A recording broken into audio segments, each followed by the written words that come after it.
लोगों को पैनिक होने की जरूरत नहीं है। अगर डिप्टी चीफ मिनिस्टर यहाँ पे पहुंचा है ऑनरेबल सीएम साहब के कहने में, तो इसका मतलब यही है कि सरकार बहुत सीरियस है। इस दुख की घड़ी में सरकार इनके साथ है। रेस्क्यू ऑपरेशन तो काफी दिक्कत आ रही है, आपके सामने देखो, मैं खड़ा नहीं हो सका यहाँ 2 मिनट के लिए, तो लिहाजा लेकिन फिर भी हमारे लोग कोशिश कर रहे हैं। एडमिनिस्ट्रेशन पूरी जुटी हुई है और इस दुख की घड़ी में पूरी एडमिनिस्ट्रेशन भी सपोर्ट कर रही है और सरकार भी, हम दोनों मिलकर, और ऑनरेबल एमएलए भी जो है यहाँ इलाकों में अपने लोगों के साथ खड़े हैं। अभी तक तो हमें तीन का ही है, तो बड़ा अफसोस है कि वो 3 लोग जाने गई हैं और कई लोगों की बकरियां, हमारे जो गुजर बकरवाल हैं उन बेचारों की बकरियां भी मारी गई हैं। बड़ा दुख है, अफसोस है। लेकिन अब जहां तक ताल्लुक है कि उनको हम जो भी है सपोर्ट करेंगे, जो भी मुआवजा होगा वो देंगे। सर अभी जो ये रामबन में देखिए, रामबन, खाली रामबन नहीं, ये तो हम रामबन में पहुंचे हैं, बनहाल का भी यही हाल है, रामबन का भी, गूल में भी, रियासी में भी काफ़ी सारे इलाके हैं जो इस कहर के अंदर आ गए हैं। और मेरे साथ दोनों ऑनरेबल एमएलए रामबन के अर्जुन सिंह राजू साहब और बनहाल के ऑनरेबल एमएलए सजाद शाहीन साहब दोनों मेरे साथ हैं। और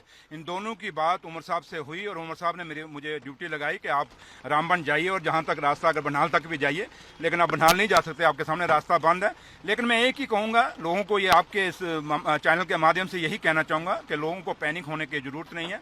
अगर डिप्टी चीफ मिनिस्टर यहाँ पे पहुंचा है ऑनरेबल सीएम साहब के कहने में, तो इसका मतलब यही है कि सरकार बहुत सीरियस है। इस दुख की घड़ी में सरकार इनके साथ है और इनको अकेला नहीं छोड़ेंगे। और जो भी नुकसान हुआ है उस नुकसान का भी, क्योंकि अभी बड़ा छोटा, अभी छोटे छोटे मैसेज आ रहे हैं, कभी धर्मकुंड में हो गया, शहरी में हो गया, अलग अलग आ रहे हैं। डीसी साहब भी इलाके में हैं। अब ये बात मैं जम्मू जाके सीएम साहब से बताऊंगा। और जहां तक नेशनल हाईवे अथॉरिटी का है, इनके आरओ को मैं कल ही बुलाऊंगा। अगर उनकी कहीं कोताही है तो बख्शा नहीं जाएगा।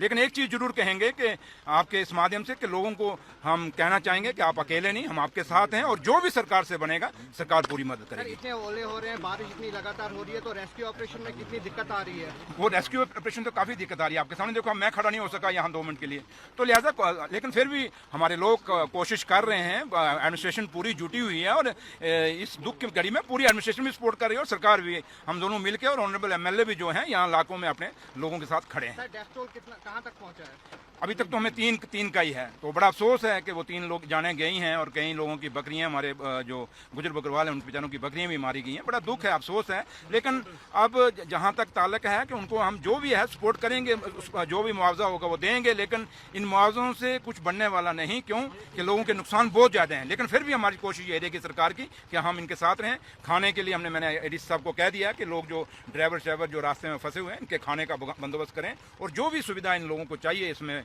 फर्स्ट एड में, तो वो इनको पूरी मुहैया कराई